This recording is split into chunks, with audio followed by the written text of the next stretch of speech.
معنا هنا في الاستوديو الشيخ نبيل نعيم مؤسس تنظيم الجهاد سابقا، ويمكن أن نقول أنك خصوصا أنك كنت في أفغانستان مع أسامة بن لادن، دكتور أيمن الظواهري، يمكن أن نقول الآن أنك تقاعدت من القاعدة؟ لا والله هم اللي انحرفوا. كفروك؟ فهم كفروك الآن؟ القيادات الكبيرة اللي زي أيمن لا ما بيكفرونيش طبعا، ولكن العيال الصغيرة هي اللي بتكفر. هل لا يمكن أن نتحدث أنه داعش هي من القاعدة؟ لا، هي القيادات القديمة سابت التنظيم كله، إنما مش متبقى غير أيمن، وأيمن يتلم حوالين منه شوية ناس إحنا بنعتبرهم متخلفين عقليا أو مجانين أو ناس تكفيريين يعني. ولكن المؤسسين مشوا كلهم، اللي ماتوا واللي مشوا وكده. إنما داعش هي تعتنق فكر تنظيم القاعدة. لا، فسر لي موقف الآن، يعني إذا ما سألنا عن دكتور أيمن الظواهري موقفه من داعش وأبو بكر البغدادي، هو طلب ما الذي يعتبرونه؟ هو طلب من أبو بكر البغدادي إن يبايعه على أساس يبقى صحيح. ولكن أبو بكر البغدادي عشان هو أصلا عميل أمريكي قال له إحنا أصحاب القضية، إحنا أصحاب القضية، قضية تحرير العراق وسوريا وكده، فأنت اللي تبايعنا. فأيمن رفض، فحصل النزاع بينهم والقتال. كيف يعني عميل أمريكي؟ لا، أبو بكر البغدادي معروف إن أمريكا أفرجت عنه. فسر لنا كيف.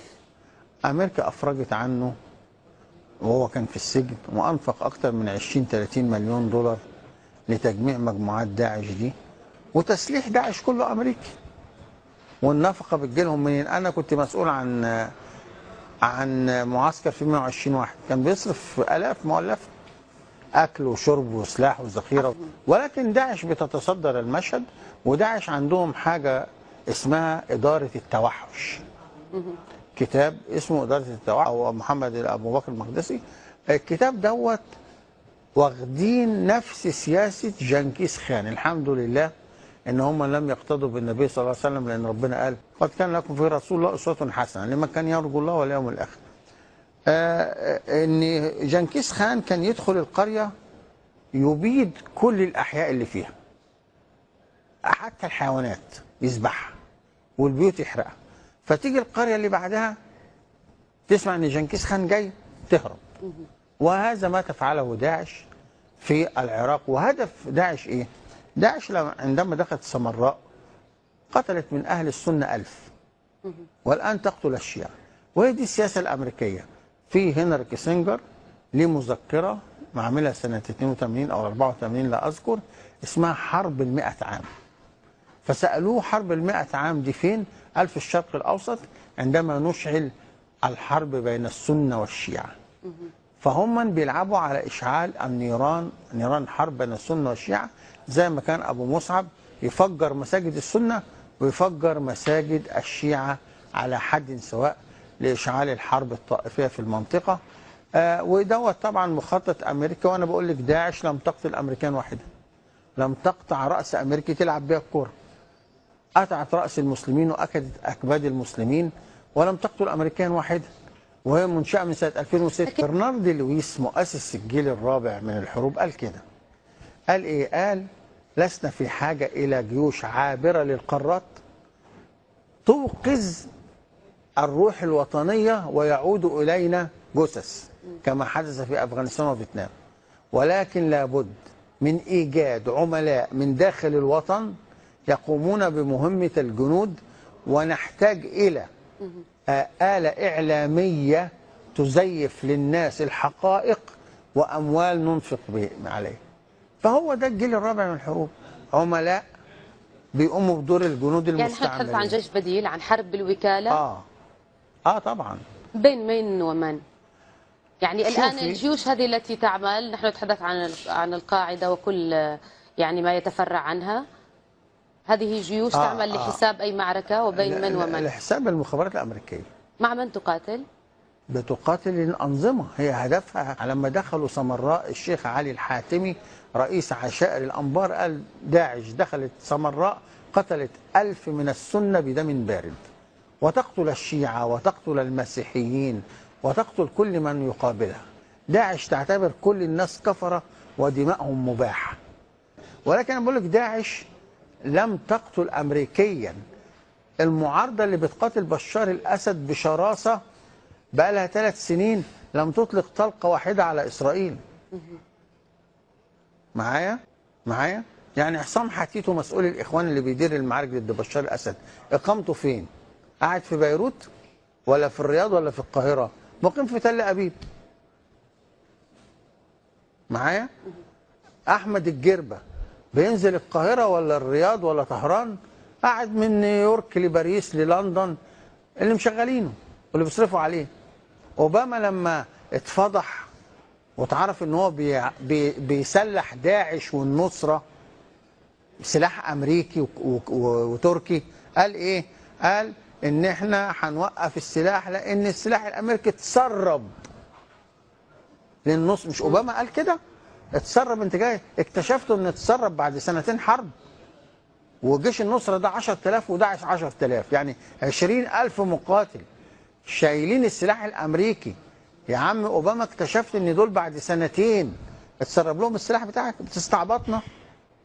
شايفنا عبت يعني مثلا؟ فيا ست الكل دي مؤامره على المنطقه. وانا قلت لك ان نتنياهو وديك تشيني وضعوا خطه اسمها خطه الطوق النظيف سنه 98، وهي تدمير 4 دول، يبداوا بالعراق ثم سوريا ثم مصر ثم السعوديه. اسمها خطه الطوق النظيف، معروفه. يعني باستخدام الجماعات المتطرفة في المنطقة.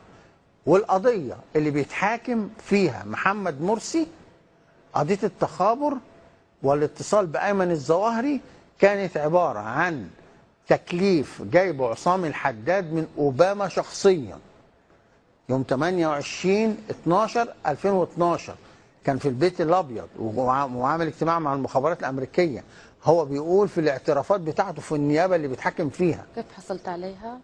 ده اعترافات في النيابة منشورة موجودة يا ست الكل. ان اوباما دخل ادى فريق المخابرات ورقة وخرج، قروها قالوا له مطلوب من الاخوان احتواء الجماعات المتطرفة في المنطقة، واولهم اولهم حماس والقاعدة. فراح اتصل بأيمن الظواهري عن طريق رفاعة الطهطاوي مدير ديوان الرئاسة اللي يبقى ابن خالة أيمن، من تليفون رفاعة الطهطاوي. فأيمن بيتكلم مع محمد مرسي، ومحمد مرسي قال له ايه؟ السلام عليكم يا أمير المؤمنين، احنا محتاجين الناس بتاعتك عندنا في سينا، وأنا أمن لهم المصاريف والأكل والشرب وعدم الملاحقة الأمنية. الكلام ده اتسجل واتبعت للنائب العام، وهي دي اللي بيتحاكم عليه محمد مرسي. هتقول انا عرفته منين؟ انا كنت في القناه الثانيه في التلفزيون المصري، وكان معايا اللواء جمال وكيل اول المخابرات المصريه اللي سجل المكالمه وفضاها، وبناء عليه اتعملت مذكره وراحت للنائب العام. فالمذيع اللي زي حضرتك بتقول له وهل يحق لجهاز المخابرات التصنت على تليفون رئيس الجمهوريه؟ قال لها انا ما بتصنتش على تليفون رئيس الجمهوريه، انا بتصنت على تليفون ايمن، لقيت رئيس الجمهوريه بيكلمه بيقول له السلام عليكم يا امير المؤمنين. فرحت مفض الشريط وكاتب تقرير ورفعته لرئيس المخابرات. قالت له طب انت بلغت الرئيس؟ قال لا انا مش شغلتي، انا ما بتعاملش مع الرئيس، انا بتعامل مع مدير المخابرات وكده حدودي تقف. قالت له طب كتبت ايه في التحريات او التقرير بتاعك انت؟ كتبت ايه بعد ما فرغت الشريط؟ اقسم بالله العظيم وانا قاعد معاه زي كده، قال لها كتبت ان السيد رئيس الجمهوريه محمد مرسي العياط خطر على الامن القومي المصري. عشان كده الجهله يعرفوا ليه الجيش انحاز للشعب يوم 30 يونيو، لان رئيس الجمهوريه يتعامل مع تنظيم القاعده ومسجل وبيتحاكم فيها دلوقتي. ومدير المخابرات كتب ان رئيس الجمهوريه خطر على الامن القومي المصري. ادي مهمه الجماعات في المنطقه. امريكا اوباما لما قال انا دعمت حمله مرسي ب50 مليون، ولما الشيخ القرضاوي طلع وقال اوباما بعت لنا 60 مليون دولار للمقاومه السوريه، جزاك الله خيرا يا اوباما ونحن نحتاج المزيد. هو اوباما اسلم ولا امريكا اتحجبت؟ أنا بسأل القرضاوي، هو أوباما لما بيدعم المعارضة السورية عشان يقيم الخلافة ويرجع الخلافة الراشدة، ولا هو أوباما أسلم ولا أمريكا اتحجبت عشان تدعم المعارضة؟ ده شغل عملاء مكشوف ومفضوح، واحنا مش عاوزين نضحك على نفسنا ونحط دماغنا في الرمل. المنطقة معرضة لمؤامرة، ومحمد قطب أبو التكفير في العالم قعد 40 سنة في السعودية وعامل كتاب اسمه جاهلية القرن العشرين، وبيقول إن إحنا بنعيش في جاهلية أشد من التي بعث فيها النبي صلى الله عليه وسلم. والسعودية مع عداه أستاذ في الجامعة إيه اللي خلاهم قلبوا؟ لأن الإخوان لا دين لهم ولا وطن لهم ولا أمان لهم، يخونوا أي حد. هذه الجماعات مخلب الاستعمار في المنطقة، ليس معتقدا دينيا. داعش فيهم ناس ما بتصليش، القاعدة فيهم ناس ما بتصليهاش أصلا تركعها معايا. فلا بد من تكاتف الدول للقضاء العضوي على هذه الجماعات عن طريق الأمن والفكر. فلا بد من الرد على فكر هذه الجماعات وتوضيح أن هذا الفكر فكر ضال مخالف للشريعة الإسلامية، وهذا هو الفكر الذي حذر منه النبي وقال قال على الخوارج حدثاء الأسنان سفهاء الأحلام يمرقون من الدين كما يمرق السهم من الرمية، لئن أدركتهم لأقتلنهم قتل عاد وإرم، هم شر قتل تحت أديم السماء، طوبى لمن قتلوه أو قتلهم، وسماهم كلاب جهنم. أشكرك. أشكرك جزيل الشكر شيخ نبيل نعيم، ضيفنا هنا في الاستوديو، مؤسس تنظيم الجهاد سابقا.